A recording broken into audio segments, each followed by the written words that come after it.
Well, here we go.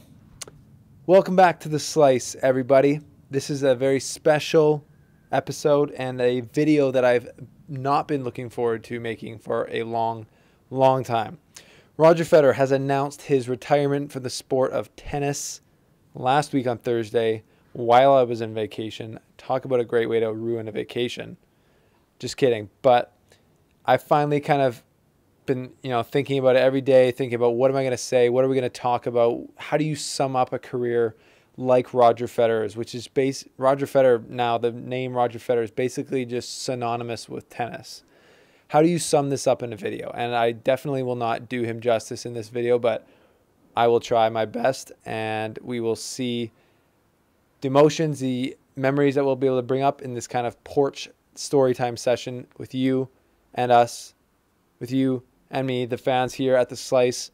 And we'll just celebrate Roger Federer's career together, talk about why I personally love him, what he's meant to tennis, where he stands in the GOAT race, the GOAT debate, whatever you want to call it. Don't really talk about it much anymore, but we'll talk about it today.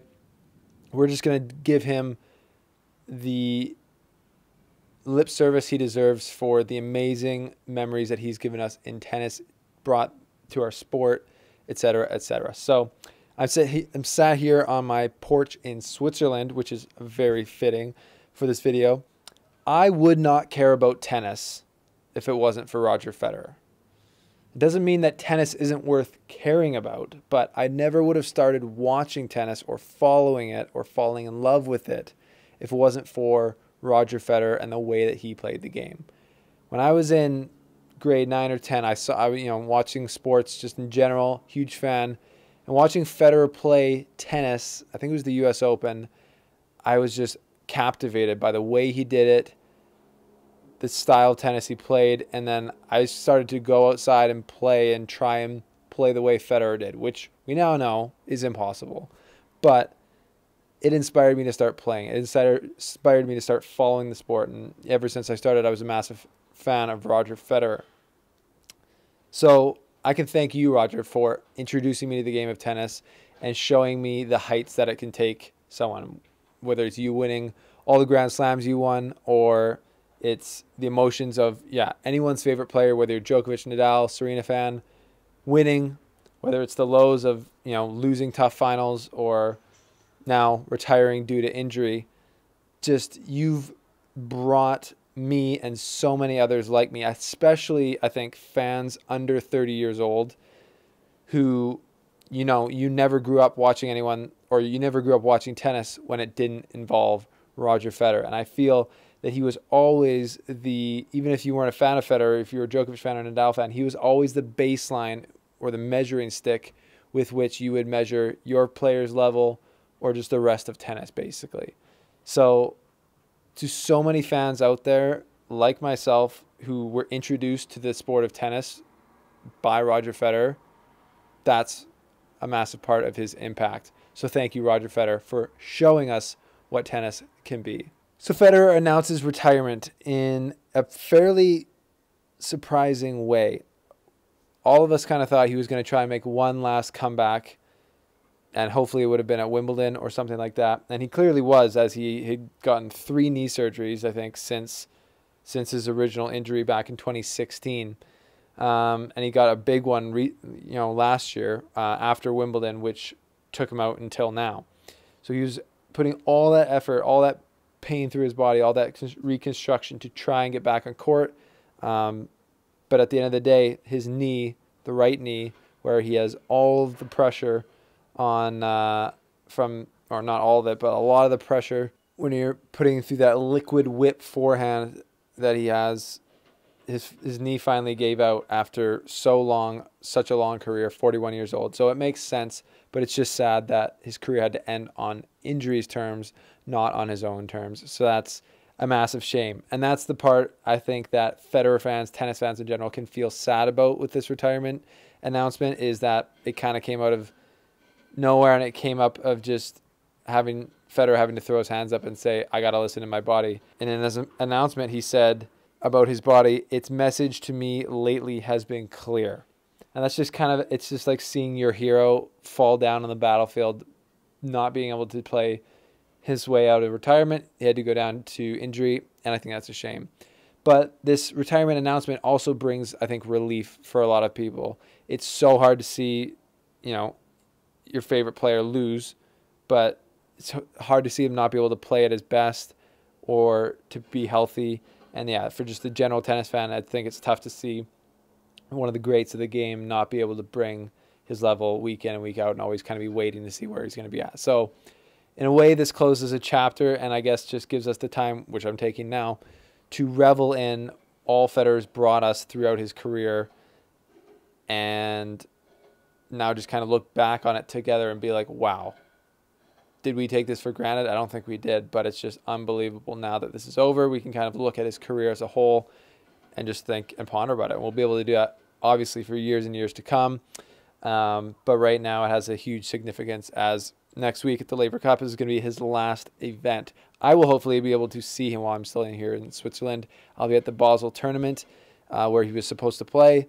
I'm sure he'll make an appearance there and say hi to the fans. It's his home tournament. It's a special tournament for him. The reason he's playing Laver Cup and not Basel or any other tournaments after that, I'm sure, is because of he's not physically capable to play a full-on singles match at this point. I think the goal for him at Laver Cup would be to play doubles, probably with Rafa, but even his coach or his fitness trainer, Pierre Panini, said it'll be a last-minute decision, even if he plays at all at the Laver Cup, because his long-term health of that knee needs to be protected, and even exhibition doubles get very intense, as you've seen that.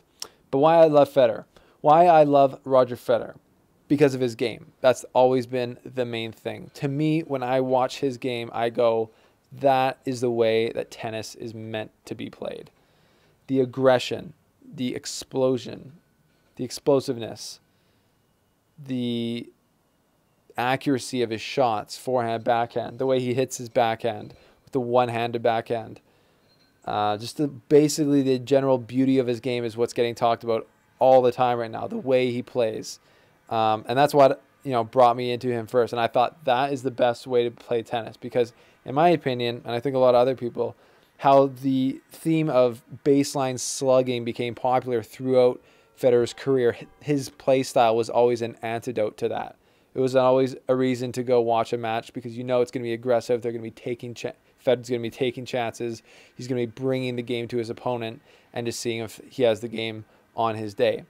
So that was the biggest thing for me. It's like, I believe that that's how tennis should be played, and I didn't find it too interesting, as a junior, when you go out there and you just see kids rallying back and forth, spinning the ball and playing it safe. That was not interesting to me. But the way that Federer played tennis was absolutely captivating, was interesting, and was like sacred, because as you know, no one since has been able to replicate his style and have anywhere near the success that he's had. Obviously, Dimitrov plays basically exactly like him, but that's held him back because it's basically been impossible for him to compete with guys like Murray, Djokovic, Nadal, the guys who have two-handed backhands, play deeper in the court, play more baseline slugging. Not that their games suck or anything, but it's just a modern game. It's just too hard to play this Roger Federer style and achieve any type of real success like he has, winning 20 slams, all the titles he's won in the era of baseline ralliers. So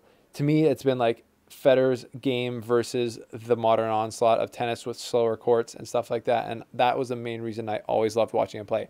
So I went out there and tried to play like Roger Federer, and it just looked like a train wreck. It looked like Roger Federer if he had had 25 surgeries on every part of his body, just not as coordinated, couldn't do it. Brought me tons of frustration trying to hit that backhand like he did, trying to play that aggressive style like he did, even play with a smaller racket like he did. Just way too hard for a simpleton like me to do. But that's the Roger Federer effect. It's something to aspire to, and it seems intangible in a way. And I clearly think that when Federer was playing his best tennis, he was better than anyone else who's ever played the game. I think it's clear to me that when he was playing his best, which was not all the time, he could just take the racket out of anyone's hand. Djokovic, Nadal, Murray, anyone. And he could just play such a high level, aggressive tennis that their best defense, their whatever they were doing, couldn't do it. The way that they would win is by when he was slightly off, or, you know, when the matches would get super extended and super physical.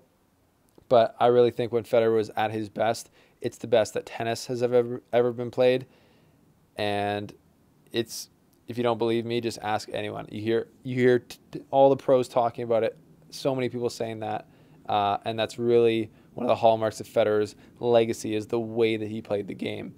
And obviously that's not going to be quantified in records or titles, but people who've watched him and who will watch him online for years to come have been and will be captivated always by the way that he played our game.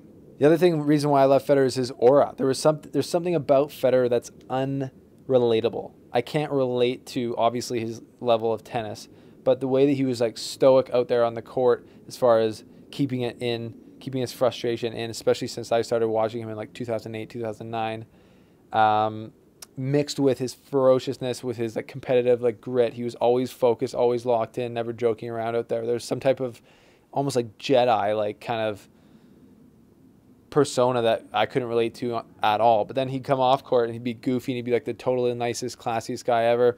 He'd almost be goofy, like kind of like dad joke goofy. Like I couldn't even relate to him off the court. Like he's not someone that I was like, oh man, like that's a guy that I would like hang out with all the time. He just seems kind of from like a different generation and a different class of athlete for sure. So the aura that he brought to tennis with his ferociousness and competitiveness on court, matched with his class and grace and just how good of a guy he generally is. If you talk to anyone who's met Federer, including myself, they'll just say how good of a guy he is and how down to earth he is, you know, even being one of the most, if not the highest profile athletes on planet Earth right now. One quick story for me is when I was at the Miami Open, shout out to the Miami Open for giving me a press pass, and back in 2019, when honestly our stuff was not that crispy clean, I watched Federer practice on the main court before the tournament. I literally was able to, with my press pass, to just walk literally on the court. Balls would roll to me. I'd like kick them back to them, to his coach, Severin Luthi.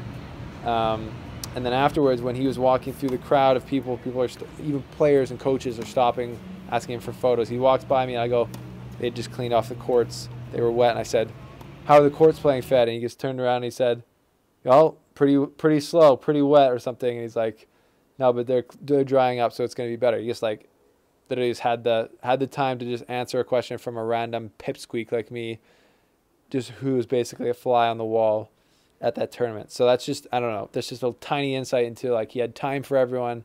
He did his best, and just even in his announcement of his retirement, you can see that he never took his fame or his fortune for granted. He always saw himself as one of the luckiest people in earth for it to, you know, it blew his mind that he had fans all around the world loving him. And that's just one of the reasons that he's so universally loved, is because of the class he brought on and off the court, and the way in which he conducted himself, which is an amazing legacy to have in the sport as well. So yeah, there's a million Roger Federer stories we could probably tell. You know, when I look back at the defining moments of his career, since I started watching him in 2008 or 9, like I said, I think it was 2009 actually, like, or maybe even 2010. Most of his career was, you know, most of the big matches of his career were losses against, you know, tough losses against Rafa Nadal, tough losses against Novak Djokovic, obviously, who were younger, more in the primes of their careers as Federer started to age out. But, you know, you look at 2009, I've watched that back. I didn't see that live, but that's just 2008 Wimbledon, absolutely the most, you know, arguably the most iconic tennis match of all time. You know, he loses again to Nadal 2009, Australian Open, then he wins the French Open 2009, wins Wimbledon 2009, loses in the US Open final 2009, heartbreaker, wins 2010 Australian Open. So, and then through, you know, as he got, you know, as it went through the middle part of the decade, I actually kind of stopped watching tennis, because for me as a huge Federer fan, it was too hard to watch him lose all the time and not play his best tennis. So, but when he made that comeback at the end of 2016 and 2017, I started the Slice. That's all of us. That's you. That's me. I started this to talk about it and see, like, what does he have left? I wanted to be in tennis, talking about tennis, and we'll see what he has left. And then he comes out and plays that Australian Open in 2017. To me, it's still the most remarkable, and I'm definitely biased in this way, but it's the most remarkable effort I've seen in a slam. You know, at 35, 34, whatever he was at that time.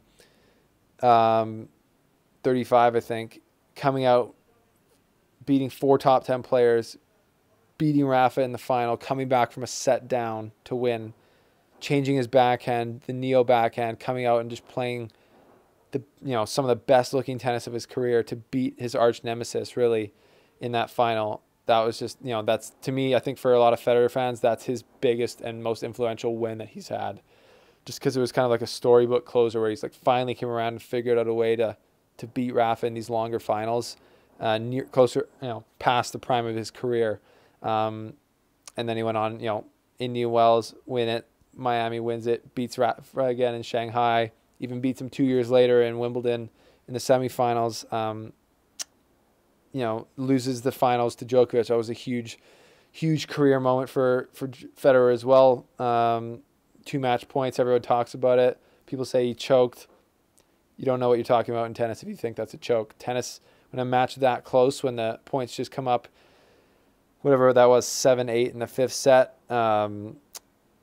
all of these guys have lost with match points on the racket, and that's a tough one, though. That one hurt, I'm sure, but in the grand scheme of Federer's career, nothing, that doesn't even pale in comparison to the 20 slams he has, all of the records that he has. So now that brings me to what's my stance, or what's his stance in the GOAT race, the GOAT debate. I've pretty much stopped talking about it, is my view.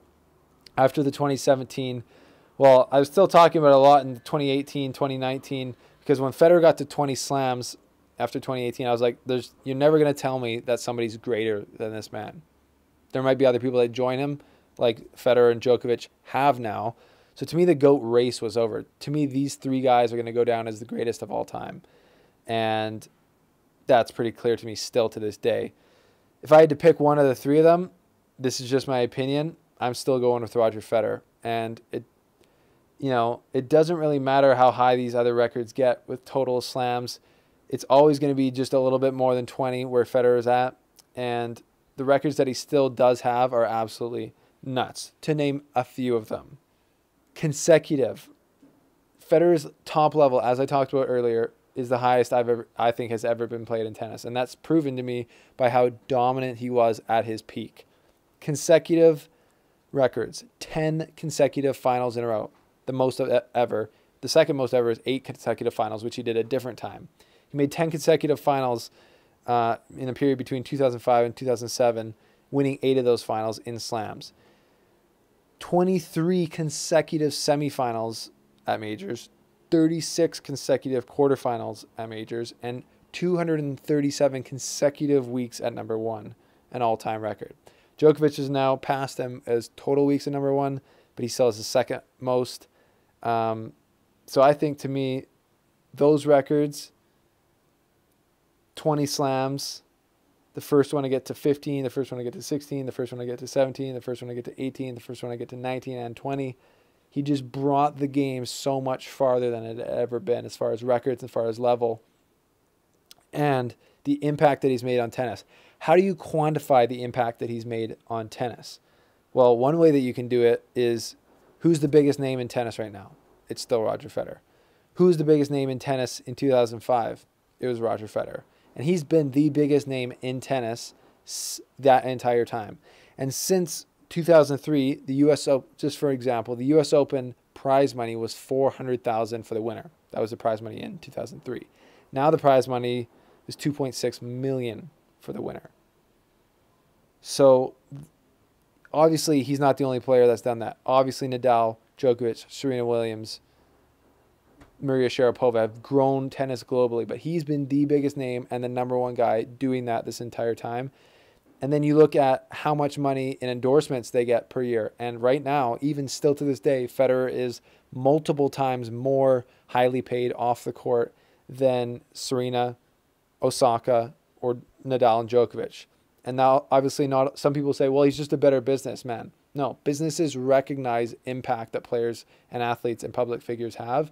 And I think that's one of the ways that you can quantify the impact that Federer has had in this world, is how much brands like Uniqlo are willing to pay him compared to all the other big names in tennis, because of the impact and the influence that he has in the world. So to me, the level, the titles, the records, the level of tennis he's played, and the impact he's had, to me, show and packaged it together as the greatest player of all time. We always, in tennis, even when Federer had all the records, had every single record basically, the word was never really used. People would say he's one of the greatest of all times. He's, arguably the greatest of all time.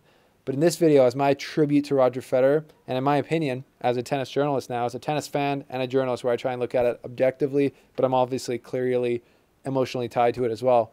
My objective opinion is he is the greatest of all time. He is the best tennis player to ever play our game.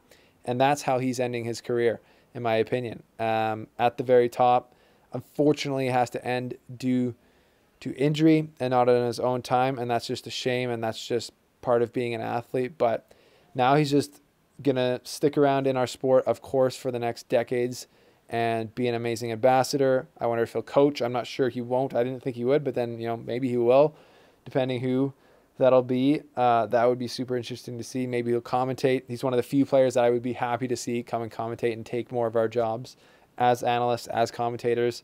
But thank you, Roger Federer. Thank you for everything you've brought to our game. So many of us younger fans would not even be fans of tennis if it weren't for you. Tennis would not have the platform that it has today in the world if it weren't for you. And the players coming up who now get $80,000 to lose in the first round of a slam, they would not be getting that if it wasn't for you. So all of the tennis community together can say thank you, Roger Federer.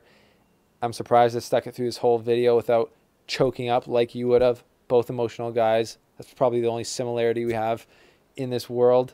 But thank you, Roger Federer, for everything you've given to tennis, given to the Slice. We wouldn't be here if it wasn't for you. And we wish you all the best in enjoying your retirement with your family, with your fans who are still going to be around. And we can't wait to come to your exhibition matches in the future for some hits and giggles, for some good times, and for the Laver Cup next year in Vancouver, my hometown or my home area. I'm very excited to see that. So Roger Federer, salute to you, the greatest of all time in my opinion, and we will see you when we see you.